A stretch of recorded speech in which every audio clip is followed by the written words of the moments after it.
So you're probably wondering what I'm doing. So right behind me I have 18 4-inch straights. They are 4,468 mil long. Now I need to obviously flange both ends of it, and these are the straights. So I'm doing it this method here. Instead of doing each pipe individually, taking a pipe, putting on my rollers, cleaning it, flanging it, welding it, and then taking out. Instead of doing that individually 18 times, I've used my V-stands to prop up 2 of them, and them 2 are holding the 16 other flanges, the other pipes, and then that allows me to do them all in one go and saving me a heap of time. The rates I get for welding a flange, they're not all that good. So the only way I can make my money is if I do them all together in one go. So it just gets rid of a whole bunch of double handling, time wastage, and all of that stuff. So what I'm going to do next is clean all the pipes, and then I'm going to tack a bar across the top of the pipes to stop them rotating, and then I'm going to flange all one side, move on to the other side, and flange all the other side, and then I can start rolling it on the pipe while welding it, which will save me a whole heap of time.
So what I've just done now is tacked a bar right across all of the pipes. So this way here, anything I do over here doesn't rotate and mess up the level of the bolt holes over that side. So it's not going nowhere. It's just one tack, I can cut it and snap it off after. If you can't tack on the pipe, don't. I don't want to hear in the comments about, oh, where I'm from, you'll be off the job if you tack on the pipe. Well, good thing I'm not working where you're working. So this is it. Now I know how much the flanges need to stick out on both sides. It's 15 mil. So I'm going to put the flanges on, mark out 15 mil on all of them, and then I can start tacking it together.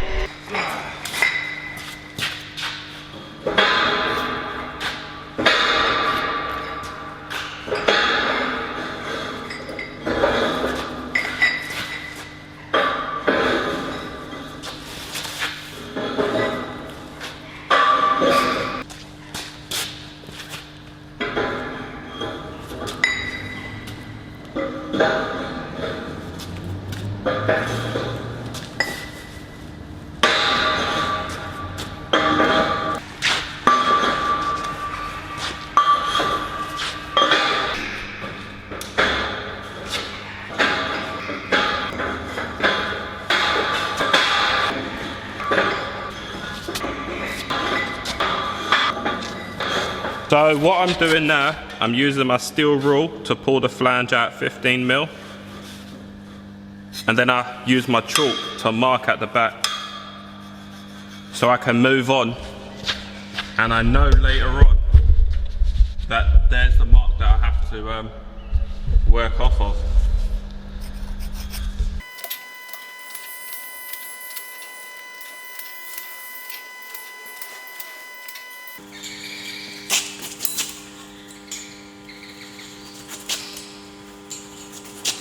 So I'm about to do my tacks. Now, all the jobs I do are 2-hole top.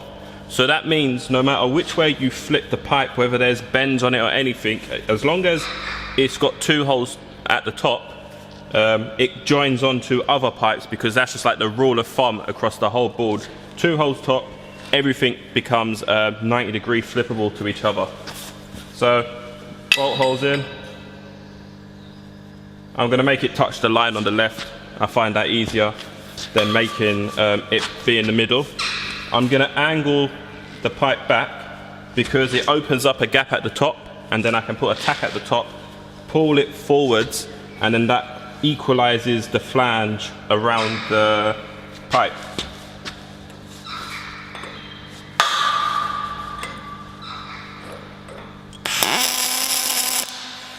Pull it out. And then now I'm going to level off the face of the flange and then tack it. Sorted. That simple.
So, as you can see, I've just tacked up one side. Now, when I move over to the other side, I have to be a little bit more delicate when I'm setting the bolt holes, because although it's got one tack on it, you can twist the bolt holes if you're a bit too forceful on it. So I'm gonna drag the other welding machine over there, and then that way there I don't have to go back and forth with the machines.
So on these ones here, I'm going to use a flange square just to level it off the other orientation.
So as you just see, I've snapped off all the tacks and I've flipped the pipes 90 degrees to each other. So all the tacks are 90 degrees from where they are. Now I can use my level to level these all off in one go. The reason why I don't use a flange square for this, it takes too much time. If you see if the flange square, you've got to put it on and make sure it's perfectly level.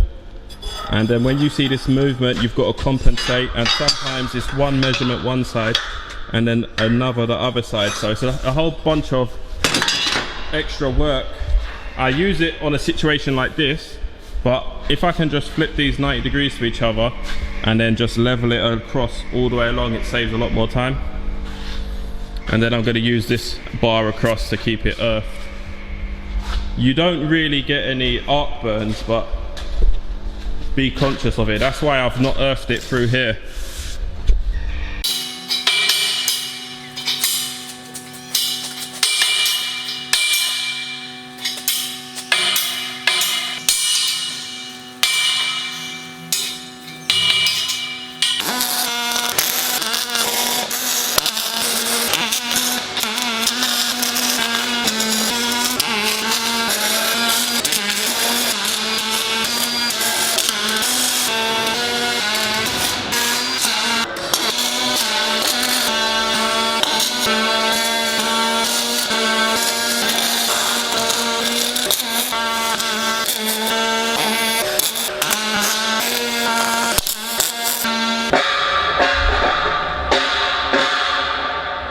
They're all tacked up, and now the benefit of making it this way here is I can weld it here and roll it at the same time. So I'll earth it like this. Now that earth is perfectly good enough. Any arc burn or anything will be inside the bolt hole, and that ain't gonna cause any problems.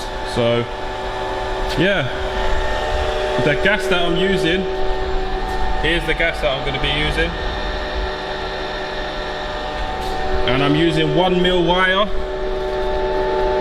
and I'm going to be welding it at 250 amps. There we go, 250 amps. Here's the voltage, here's the wire speed.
Now that was long.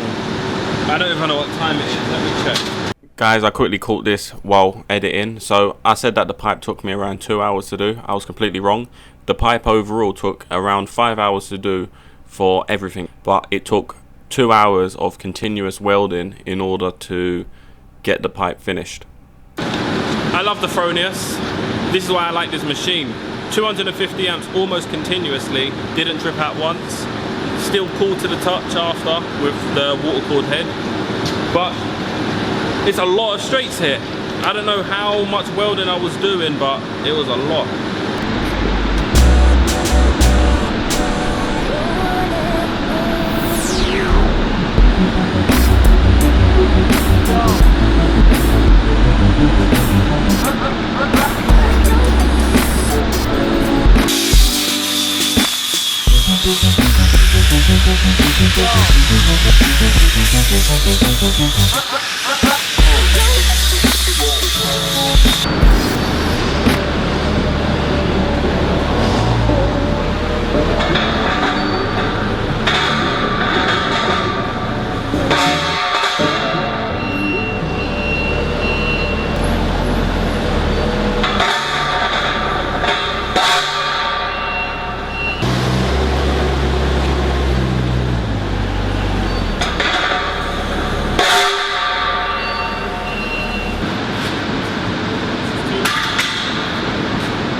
So I'm finally finished. That was long. I just finally rolled the last 2 pipes.